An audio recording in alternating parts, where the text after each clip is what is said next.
You want off-road pickups? We've got off-road pickups. This all-American showdown features the Ford F-150 Tremor, Ram 1500 Rebel, and the Chevrolet Silverado 1500 Trail Boss. We've got 3 challenges for these vehicles to be able to tell you which of these 3 trucks is the best off-road, because here at Edmunds, we test everything. One thing to keep in mind throughout this comparison is that there is a bit of a price gap between these 3 vehicles. Now, they're all full-size trucks with off-road packages, but the Ford and the Ram are both going to cost you around $81,000, while here in the Chevy, it only costs about $68,000, and that's even with the optional diesel engine. Now, the Chevy might not have all the features that the Ford and the Ram do. You're not going to get ventilated seats, and the interior in the other 2 trucks is probably a little bit nicer. But if your goal is to find some sort of value in this comparison, the Chevy might be the choice by default.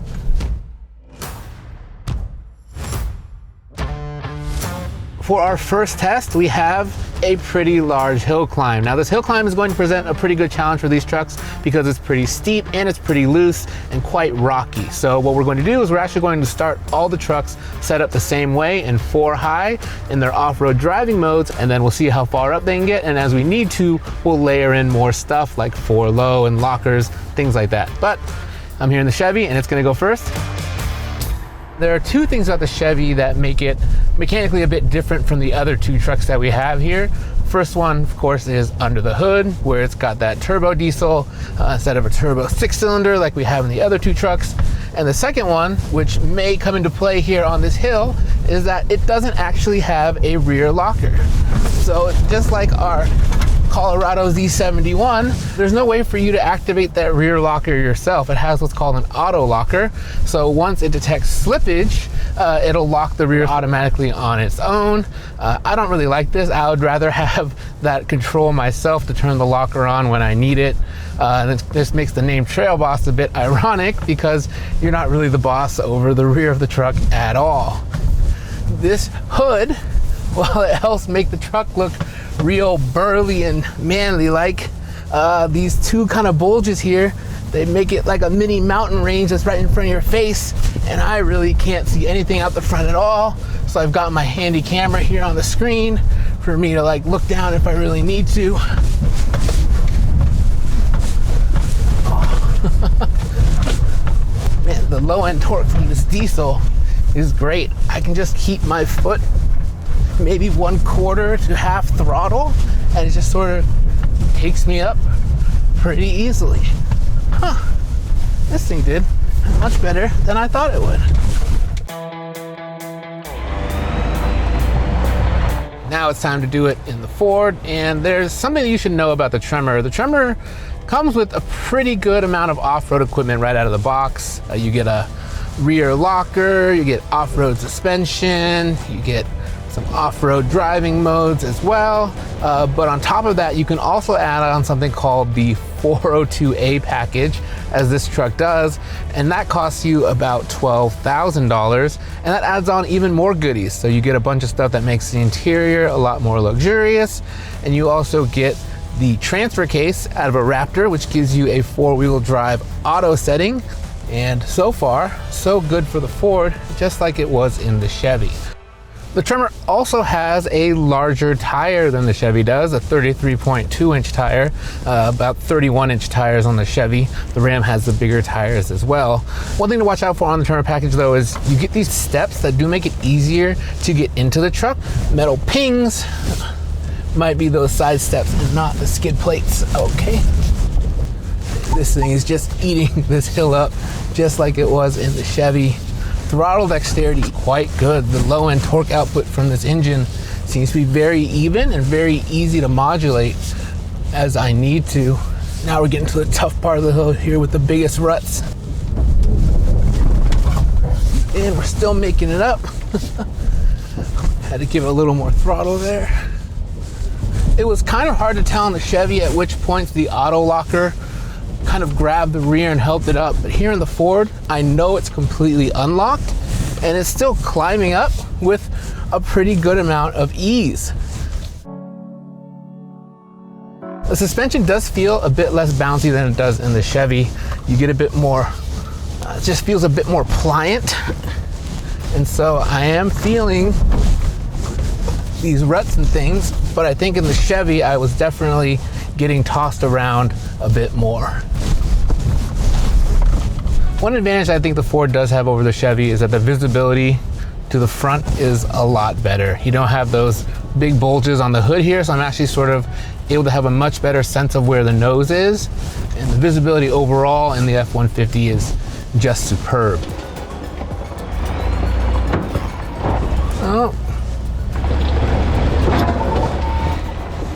Oh, there was a step. Those steps did come into play a little bit on the way down, but on the way up, it was a clean run.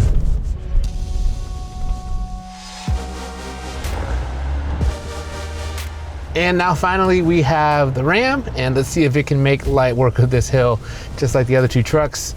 Now the Ram has a similar powertrain to the Ford in that they're both turbo 6s, but this one is inline instead of a V6. And what the Ram has different is an air suspension, and is actually right now raised in its highest setting, which is off-road mode, but it still has less ground clearance than the Chevy.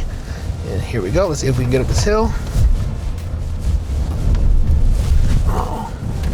It's struggling for grip a little bit more, it seems, than the other two here. Oh, yeah, definitely scrabbling a lot more over this loose surface. Really trying to keep the momentum, but we're, nope. So this is our first truck to not make it up in 4 high without the rear lock. So what I'm gonna do now is I'm gonna lock the axle, and we're gonna see if we can back down a little bit, get a little bit of momentum, and make it through this. Rear locked, and yeah, that's definitely better.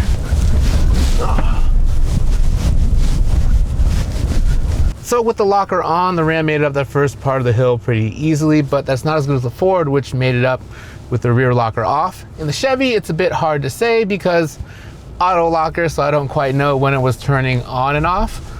But yeah, so far, advantage Ford. One of the things about the air suspension is that when it's fully extended up, you do lose some articulation, and it can make the ride a bit more harsh. So that's one of the things I'm going to be watching out for as we continue to go up this hill, to see if it's as comfortable as it is in the other trucks. This thing is definitely still fighting for grip, even with the rear locked, more than the other trucks were.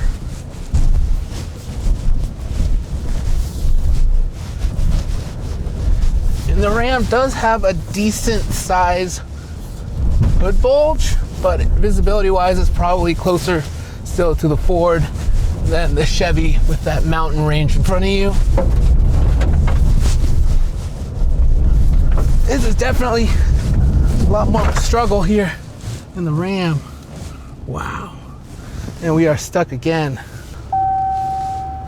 Okay, so we're now in 4 low with the locker on, which means that basically everything here in the Ram is turned on as much as it can be. Now we're gonna see if we can make it up the rest of the hill.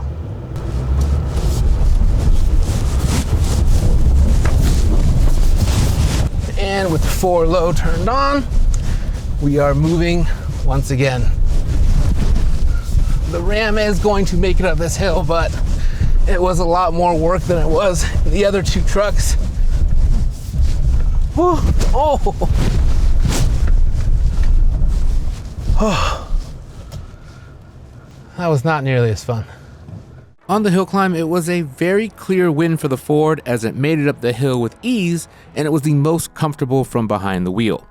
In second place was the Chevy, which also had no problems with the ascent, but its suspension was less pliant and visibility was very compromised by its giant hood. In last place was the Ram. It was the only truck that needed to go into 4 low to complete the obstacle, and with its air suspension stretched all the way up, it made things very uncomfortable both going up and down the hill. Now, this is an off-road test, so we're not going to get too far into these truck interiors and what they're sort of like to live with day to day, but it is worth noting that both the Ram and the Ford are significantly updated for 2025. The Ram especially, where it got all those brand new powertrains, including the one under the hood of the Rebel that we're testing. And if you want to know more details about either the Ram or the Ford, be sure to check out our big two-truck comparison that we did on these two earlier in the year. Now, the Chevy hasn't been updated in a few years, so it definitely feels older than both the Ford and the Ram, and that's something that you'll have to keep in mind if you do want to pick up a Silverado. Up next, we're going to test out the articulation and approach angles of each of these trucks, and even though we don't have a ziggurat of integrity out here to do it with, we do have this rock. Now, those two measures are very important for every truck because they kind of tell you what you're able to get on and over in terms of obstacles. And while these trucks are up here, we're gonna get a chance to look at the underside to see what kind of protection they have, because no matter how careful you are off-road, you might always hit something. So we'll load in each of the trucks and we'll drive them as far up the rock as they can go until that rear tire comes off the ground, and once it does, we stop. So this is how far our Ram made it up the rock for integrity, and while it was up here, we got to get a pretty good look underneath, and the underbody shielding is quite good. All the things that you would want to be covered are, there are skid plates right behind the front bumper and ones covering the transfer case and the fuel tank, but if you want something like full underbody belly protection, you'll have to wait for the Ram RHO for that. Now, also now that it's up here, we can kind of get a look at the suspension, and that is something that makes the Ram unique among this set of competitors. It's the only truck here with an air suspension. We actually put this in its off-road mode, which raises it up by an inch, and that was the only way that we could actually get the nose just high enough to get it onto this rock.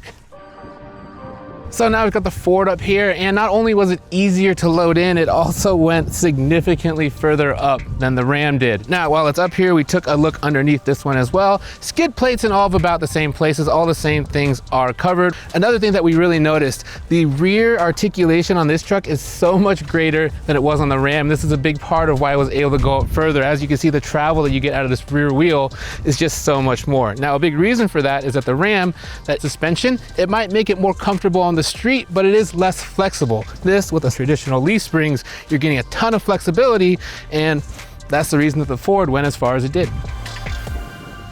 We've loaded in the Chevy, and the results were a bit surprising, because if you'd asked me before this, I would have thought that it would have gotten a bit further than the Ram, somewhere between the Ram and the Ford, because like the Ford, it has that more traditional rear suspension that should give it more flexibility. But the Chevy is missing that lockable rear differential, and as such, it sort of like lost traction, and this is as far as we were able to get it up, just behind the Ram. Now, underneath as well, you're still gonna get a pretty good skid plate front and another one over the transfer case, but the fuel tank protection is missing a bit on this Chevy. One other point, this vehicle, we don't know if it has more rear articulation in it, again, because it could be more flexible, but we're just losing traction. We couldn't get it up any higher to see, and those are things that you're gonna have to watch out for when you're driving off-road. So that wraps things up for us here at the rock test. In third was the Chevy, and just beyond that was the Ram, but this was a very clear and decisive win for the Ford. Now, all three of these trucks possess plenty of technology that's going to help you drive off-road, including surround view cameras, but not all surround view cameras are created equal. In the Ram, with its vertically oriented touchscreen, the surround view camera only takes up about the top third of it, and the picture is pretty grainy. But here in the Ford and in the Chevy, that view takes up the whole screen and looks quite nice. Now, there are two reasons why I prefer the Ford's camera to the Chevy. The first one is the front view in the Ford is much better. It seems to be a bit higher resolution, and it's got great guidelines to show exactly where those front tires are going to be placed. And the second reason is that the Ford also comes with a dedicated camera button right here above the screen, so if you ever want to get to that camera view, it's really easy to do so. Now we've come to our final test, and it's one of my favorites, a quick run through a sandy wash. And this will provide a stern challenge for each of these trucks' power delivery, suspensions, and traction control. Now, the Ram's big change for 2025, no more V8s, and the optional engine for this truck is now a pair of twin turbo straight sixes. Now, here in the Rebel, it's got the normal output version of that engine, but there's nothing really normal about it. Now, this is not my first rodeo with this new engine, and in the previous times, I've had nothing but good things to say about it. It's just a great truck to drive around on the street. Seeing that amount of metal just flying down the straight, really, really impressive, and a huge endorsement of these new engines. Immediately, I haven't even had to lock it into any sort of gear. Just as soon as you put your foot into the throttle, you're just met instantaneously with tons of power, tons of torque. The sand here is pretty soft and pretty deep, so it would be easy for these things to kind of get bogged down, but this thing, no such problems at all. And I never feel like the power is really gonna run out either. The Sandy Wash is pretty bumpy though, and I have to say that the suspension is doing much better here than it was on the hill climb. I'm running it right now in normal mode because we don't really need all the clearance, but I also ran it in off-road, and in both settings, it seems to be a lot more happy in this sort of like sandy running environment than it does on a really rutted out steep hill. When the Ram really gets to let its powertrain shine, that is when it is at its absolute best. And oh man, this is just making me even more and more excited for that Ram R8 show to come out, because that's going to have the even more powerful version of this engine, and that thing is going to rip. What an absolute blast. The Ram, it might have struggled on those other two tests, but here's where the Ram strikes back. And now we have the Chevy with its diesel. Now the diesel, it might have a bit more trouble in this environment than the other two engines, because while these diesels provide great low-end torque, when you get them up to speed sometimes, they have trouble sort of maintaining the power. Interestingly enough though, even though this is a diesel, this doesn't have the most torque of any truck in our test. It's 495 pounds-feet, comes in just behind the Ford, which we're gonna hop into next. It's made it to a 10-speed automatic transmission, and let's see if we're able to sort of get that consistent power output that we're looking for to get through this sand. The power output actually seems to be pretty consistent. It's not really running out of breath. I'm able to get enough power and torque down to hang the tail out easily when I need to. It's not quite as responsive as what we had in the Ram. That engine just kind of loved to rev and get up really quickly. This one, you kind of have to plan out a little bit more, but if you give it enough advance warning with the throttle, the power delivery is pretty smooth. Now, I will say this suspension, not as good as what we had in the Ram there. Both of those trucks really bumped me around a lot on the hill climb. And I would say that here though, in the wash, the Ram really sort of found itself, and the Chevy, it's still really, really bumpy. And that's sort of the limiting factor here. All of these bumps, I do have to sort of lift or brakes to slow down for, otherwise the impacts would be really, really upsetting to the balance of the truck. Oh. This diesel is quite good, I feel like, for a diesel, but still a diesel. This thing is bouncy. All right, now it's time to get the Ford to go, which has done really, really well in our last two tests. Now, this F-150 Tremor has the twin turbo 3.5 liter V6 under its hood. There is a part of me that wishes that it had that 5 liter V8 because that 5 liter V8 sounds incredible, but this engine doesn't cost you any more. And even though it offers the same 400 horsepower, it offers more torque. So 510 pounds-feet of torque, and that's even more than that diesel engine in the Silverado 1500 is making. Woo! Oh my goodness. This thing. Oh man. Even though this thing shares that transfer case with the Raptor, it did not adopt all of the Raptor's drive modes, so unfortunately, there's no Baja mode for me to really send this thing through the sand. However, even though there's no Baja mode, this thing still seems like it really likes to run through the sand. The throttle response, not quite as good as the Ram. That thing is really has the best, most engaging sort of throttle feel to it out of all these trucks. But I will say once this thing does get up and revving a bit, it will really shoot you out of the corner, and it's the most tail happy of the three. I can really hang the back end out if I want to with a lot of ease. Now, given how well the Ford suspension did on the hill climb and the articulation and flexibility it showed on the rock, I had admittedly higher hopes for it out here in the wash.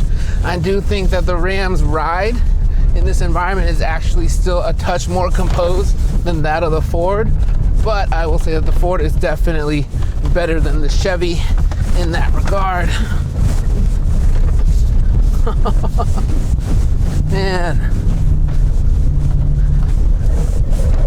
Ooh. Good job, brakes.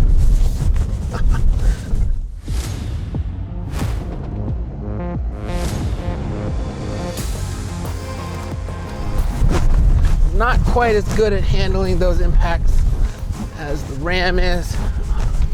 I would say that here in the wash, even though the Ford proven itself to be pretty capable, I think that first place in this exercise definitely goes to the Ram, with the Ford in second and the Chevy bringing up the rear.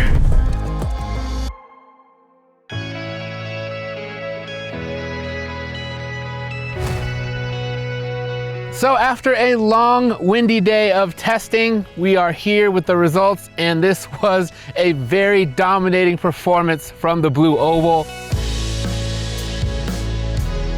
The Ford won 2 of our tests, while the Ram took home the 3rd test, and the Chevy took home 0 tests. However, there's still plenty of things to like about that Silverado. It offers a value proposition that the other 2 can't match, and with that diesel powertrain, you get plenty of torque and also much greater fuel economy. The Ram, the highlight of that truck is that engine. Now, it struggled mightily on the hill climb, but once it got into the wash, where it was able to let its engine off the leash a little bit, the power delivery and the throttle response, the Ram really shone there. But for me, the one that I would take home and the one that performed the best out here in the most environments is the Ford. It has the best technology, its powertrain is great, and that suspension did a pretty good job on the hill climb, and it showed great flexibility on our rock.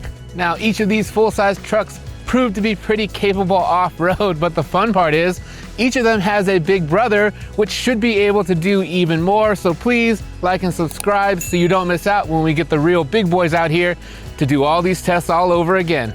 Thanks for watching. We all done? We done? Cool. Who's gonna go get the trucks now? Yeah, I guess it's me.